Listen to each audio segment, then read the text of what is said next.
namanya menembus pasar, memang kita harus berbeda kan. Jadi satu hal yang membuat kita bisa diterima sama segmen market adalah kita berbeda, itu yang pertama. Setelah kita berbeda, kita coba untuk memproduksi dengan konsisten. Berbeda, konsisten, kerja keras, mungkin itu ya tips-tipsnya. Assalamualaikum warahmatullahi wabarakatuh. Saya Ilham dari Gerakan Infak Beras Bandung yang alhamdulillah sudah bukan kedatangan sih sebenarnya, kita silaturahim sama Ibu Retno. Ibu Retno ini adalah orang tua asuh dari Gerakan Infak Beras Bandung, dan juga ada sesuatu yang spesial dari beliau. Ada cerita yang inspiratif juga dari beliau yang mungkin menginspirasi kita semua. Boleh memperkenalkan diri dulu mungkin ke audiens Ibu di kamera, boleh? Assalamualaikum warahmatullahi wabarakatuh. Perkenalkan, saya Retno. Saya sebetulnya petani, memproduksi bunga dan sayur di area Parompong. Masya Allah. Berarti petani ya Bu ya? Betul, petani. saya petani. Ya. Orang tua saya memang petani. Oh gitu. Jadi ya mungkin silsilahnya dari sana ya Bu ya? Darah itu mengalir. Meskipun saya mampir ke Bandung, kegerak juga untuk mencoba pertanian gitu. Ada beberapa yang kita coba, bunga, ini edible flower sebetulnya. Edible flower itu apa tuh Bu? Bunga yang bisa dimakan, bisa dimakan. Dikonsumsi, betul. Kemudian ada beberapa sayuran yang memang masih jarang gitu, dan ada beberapa jenis sayuran lagi yang boleh dikatakan memang kita baru di Indonesia. Gitu. Iya, jadi segmen market kita sangat terbatas. Kita melayani hotel, kafe, seperti itu. Nah, teman-teman atau ayah bunda Kang Teteh yang mungkin punya hotel ya Bu ya? Betul. Siapa tahu gitu ya, punya hotel, punya restoran yang membutuhkan ingredients bunga gitu ya Bu ya? Bisa nanti ke Bu Retno gitu. Saya sebetulnya dari Demak. Demaknya coret gitu. Jadi dari Demak masih 20 kilo lagi ke arah dalam, tepatnya di Gajah. Itu jauh banget. Saya juga baru dengar. Iya. Jadi kalau sekolah dulu saya harus naik bis yang kondisinya sangat memprihatinkan gitu. Dan untuk bisa maju memang saya harus keluar dari daerah itu untuk belajar. Masya Allah. Jadi orang tua saya dulu nggak pengen anak-anaknya jadi petani. Awalnya mungkin sedih anaknya jadi petani, tapi kesini alhamdulillah kita bisa bantu keluarga juga. Apa ya namanya, menembus pasar, memang kita harus berbeda kan. Jadi satu hal yang membuat kita bisa diterima sama segmen market adalah kita berbeda, itu yang pertama. Setelah kita berbeda, kita coba untuk memproduksi dengan konsisten. Berbeda, konsisten, kerja keras, mungkin itu ya tips-tipsnya, kunci-kuncinya, kuncian-kunciannya kalau pengen berhasil. Sebetulnya berhasil banget sih belum, kita juga sedang berusaha untuk bangkit kembali setelah COVID. Iya, betul banget. Ya, memang rada berat ya COVID itu ya. Betul. Memang itu cobaan yang mau tidak mau kita harus terima. Jadi tahap pertama memang kaget memang. Ini bagaimana ya saya bisa bertahan gitu. Tapi yang pertama adalah menerima. Ini adalah sudah qadar Allah. Jadi Allah sudah menetapkan ini dan kita harus menerimanya, itu yang pertama. Yang kedua, berbaik sangka terus sama Allah. Ini Allah pasti kasih jalan, itu kunci. Pasti Allah kasih jalan. Justru waktu COVID itulah kita mungkin banyak nganggur, banyak mungkin betul. Ini kemudian ada ngelihat mobil nganggur, ya sudahlah, malah saya serahkan saja ke ini supaya bisa lebih bermanfaat seperti itu. Tapi berbaik sangka selalu sama Allah, itu yang membuat rada tenang gitu. Tahun berapa Bu kalau boleh tahu waktu Ibu? Waktu COVID persis. Ikrarkan mobil itu? Iya, waktu terdampak COVID, kemudian Ustadz membutuhkan armada, ya sudah, monggo Ustadz dibawa saja, saya Masya bilang Allah. Iya. Mungkin secara langsung saya dapat apa itu enggak, tapi pada saat bisnis itu sudah mulai menggeliat, saya butuh mobil. Ternyata mobil itu datang dengan mudahnya gitu. Maksudnya penggantinya. Mobil baru Bu? Betul. Masya Allah. Dan Allah sudah menjanjikan banyak hal, dan saya sendiri yakin banget apa yang sudah Allah janjikan itu tidak akan pernah Allah ingkarkan. Jadi keyakinan itu yang selalu ada di dalam hati saya.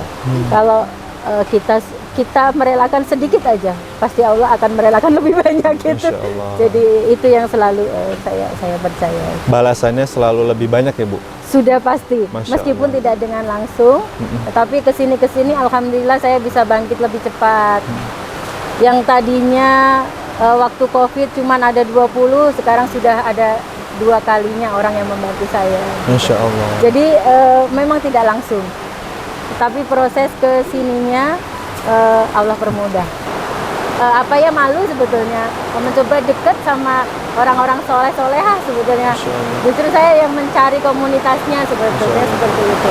Karena background saya dengan komunitas yang notabene jauh dari yang seperti itu. Jadi pengen ada harapan saya deket sama yang deket sama agama seperti itu. Semoga saya kecipratan lah gitu. Masya Allah, banyak. Ada keinginan seperti itu sih sebetulnya Masya gitu. Allah. Dan alhamdulillah Bu, ternyata hujan nih tanda-tanda insya Allah Allah berkahi ya Bu ya. Amin, Allah amin, ridhoi amin. juga insya Allah.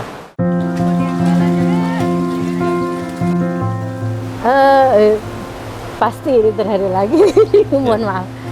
Jadi untuk menghafal memang saya sulit gitu. Untuk diri saya sendiri, untuk menghafal sendiri saya memang mungkin usia ya, dan mungkin terlambat saya memulainya untuk bisa menghafal, meskipun saya terus berusaha gitu.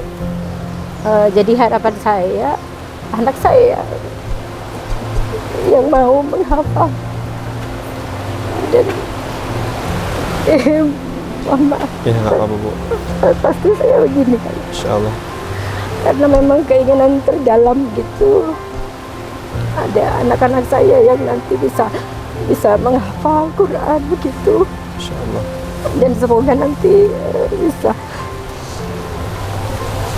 meneruskan harapan saya untuk bisa membawa ayat-ayat Allah beneran di dalam hatinya begitu anak saya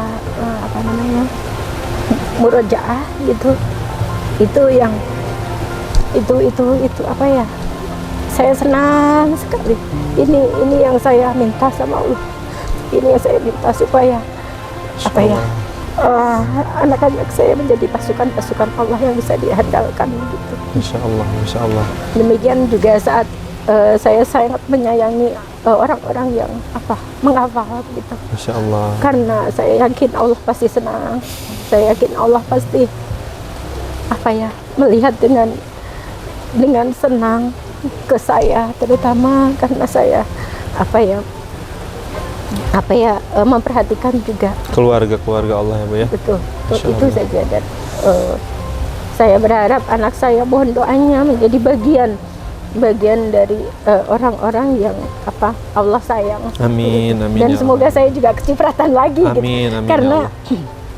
saya sendiri sudah full effort, tapi mungkin ada keterbatasan yang Masya Allah, Masya Allah. Jadi ayah bunda dan akang teteh, beliau Ibu Retno punya keinginan, ternyata di dalam hatinya ingin keturunannya bisa meneruskan harapan dan impian untuk bisa menghafal Al-Quran. Dan Masya Allah, ternyata anaknya beliau itu menghafal Al-Quran dan meminta ditasmikan oleh orang tuanya langsung. Dan itulah yang membuat Ibu Retno tersentuh, dan mungkin itulah justru hidayah yang Allah kasih gitu. Lebih dari 70.000 santri penghafal Al-Quran, dan diantaranya ada yang adik yatim dan adik yatim piatu yang mungkin nggak kenal Ibu Retno gitu. Tetapi mereka tidak akan pernah lupa, dan Allah nggak akan pernah lupa, nggak akan pernah salah untuk mencatat bahwa ternyata ada seseorang yang mencintai para penghafal Al-Quran gitu. Walaupun bukan anaknya langsung, tapi itulah bahwa yang namanya cinta karena Allah itu tidak memandang keturunan biologis gitu. baik, mungkin sesama orang tua asuh feelingnya adalah mereka lah sebetulnya yang harus menjadi pasukan Allah gitu. dan saya menganggap bukan anak saya saja yang harus diperhatikan, tetapi di luaran sana anak-anak kita juga yang membutuhkan kita untuk akhirnya menjadi pasukan Allah. Dan buat anak-anakku gitu, teruslah menghafal gitu, karena itu pasti satu kebahagiaan buat orang tua, dan Allah pasti akan suka dan sayang sama kita semua karena Al-Quran gitu. Luar biasa. Saya jadi ingat Apa, Bu? waktu di Madinah. Ini cerita saya sendiri kaget gitu. Iya, Bu. Waktu di Madinah, waktu hari terakhir saya di Madinah, saya pengen ke Raudhah. Saya pagi-pagi ke situ. Waktu itu tidak ada tempat sepertinya gitu. Kemudian saya berdiri dan ternyata ada ibu-ibu yang duduk di kursi, kemudian nyolek saya ngasih tempat di sebelah tiang yang ternyata tidak kelihatan. Di situ ada tempat satu gitu. Kemudian saya duduk di situ sambil menunggu sholat subuh. Saya sholat malam, dan saat itu saya duduk menunggu, tiba-tiba ada 2 anak kecil perempuan. Saya tidak punya anak kecil perempuan. Masya Allah. Ada anak 2 kecil anak perempuan duduk di pangkuan saya. Masya Allah. Duduk di pangkuan saya. Dia mengelus-elus saya. Masya Allah. Dengan matanya, saya ingat sekali. Masya Allah. Matanya warna biru. Masya Allah. Cantik sekali. Yang satu anaknya agak besar, yang satu anaknya agak kecil. Yang kecil yang mengelus-elus saya. Masya Allah. Yang besar sambil memegang Al-Quran. Masya Allah. Dan membaca Al-Quran di pangkuan saya. Dua-duanya di pangkuan Ya saya. Rabb. Masya Allah. Saya belai keduanya sambil menunggu sholat subuh. Masya Allah. Di situ saya senang sekali, saya tenang sekali. Allah, ini anak siapa saya tidak tahu. Masya Allah. Dan dua-duanya adalah anak perempuan, dan saya tidak punya anak perempuan. Masya Allah. Gitu. Kemudian mereka lama sekali di pangkuan saya, sekitar 30 menit gitu, sampai qomat sholat subuh. Kemudian sholat subuh, kita sholat. Kemudian mereka tidak berkata apa-apa. 2 anak ini tidak berkata satu kata pun, tidak, hanya melihat dan mengusap-ngusap saya begitu. Kemudian ada ibu yang di sebelah saya juga mengusap-ngusap saya. Itu tenang sekali, saya merasa tenang sekali. Kemudian sampai selesai sholat subuh, dan mereka melihat saya dan melambaikan tangan, kemudian mereka pergi. Masya Allah, luar biasa. Itu yang saya rasakan, 2 anak kecil perempuan. Masya Allah. Yang duduk di pangkuan saya tidak tahu. Masya Allah. Dan mungkin itu juga kasih sayang Allah waktu itu, karena saya merasa saya berat sekali untuk meninggalkan Madinah. Saya merasa tenang di situ. Saya bilang sama Allah, Allah sebetulnya saya tidak mau pulang gitu. Cuman di rumah ada anak-anak gitu. Jadi saat saya begitu, kemudian ternyata ada perpisahan dengan 2 anak itu. Masya Allah, yang itu luar biasa. Kita tidak pernah tahu ya, Bu ya.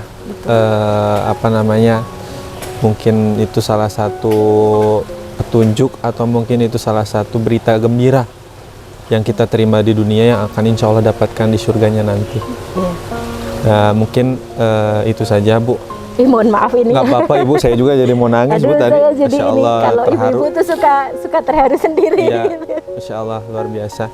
Ya, mudah-mudahan kami Paskas, Pasukan Amal Soleh Gerakan Infak Beras Bandung, insya Allah akan selalu senantiasa mendoakan orang tua asuh, mendoakan para santri, dan insya Allah selalu berikan keberkahan untuk ibu, Amin. untuk keluarga, juga untuk usahanya, juga keluarganya jadi sakinah mawaddah warahmah. Segala niat baiknya insya Allah kabulkan dengan cara-cara terbaik di waktu terbaik.